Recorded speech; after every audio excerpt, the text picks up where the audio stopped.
Hi guys, so based on some recent videos I've put up, there have been quite a lot of comments which can make annoyingly absolute statements about the nature of wounds caused by cuts or thrusts. Okay, now the first thing I want to say is when you hit someone in sparring with a safe sparring weapon, or even when you're test cutting on a target, you can never absolutely say what effect that cut or thrust would have actually had on a human opponent.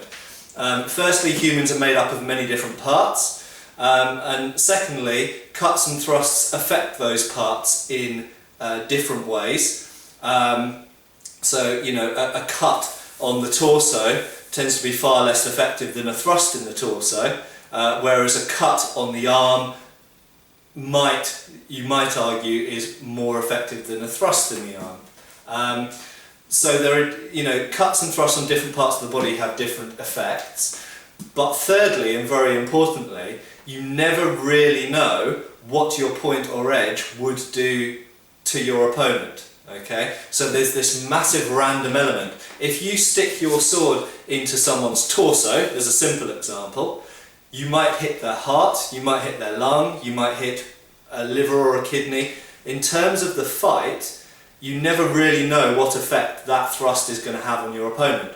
So you should always train and fight as if your attacks on the opponent will require more work to finish them off. Okay, but you should always treat attacks on you as if one hit could be fatal.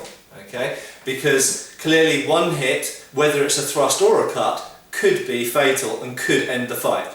If I get hit in my sword arm and it makes me, or even fingers or hand, a relatively minor wound, not life-threatening in itself, and that makes me drop my weapon, very clearly my opponent is then going to stand a very good chance of killing me immediately after that. And that could be a very small wound on the surface of it, but that leads to my death. However, you can have a very big wound that will lead to my death, for example a thrust that goes entirely through my body, in which I'm going to die of blood loss or collapsed lung or something else, that won't prevent me from carrying on fighting in that instant. Okay? And if you look at the historical examples in D.A. Kinsley's excellent book Swordsmen of the British Empire, which you can get through Lulu, or if you look at modern crime statistics from stabbings and domestic violence and so on, it's very clear that sometimes someone gets stabbed or hit once and dies, sometimes they get stabbed or hit 2 or 3 times and stop fighting, they become incapacitated, and sometimes people can get stabbed 20 times and be kind of okay. They might lose lots of blood, but they either defend themselves, or they run away, or they drive away, or they keep fighting, or the police come, or whatever. So the thing is, you can never really say what a thrust or a cut will do, because you never really know what material effect it's going to have on the person's body, and you never really know how they're going to react psychologically or physiologically. How they're going to react to that wound. Okay, so the message is always assume that your hits on the opponent will require more work to finish them off. Okay, so keep going at it, keep defended, don't just thrust them and leave yourself uncovered, because they might then hit you back in the head.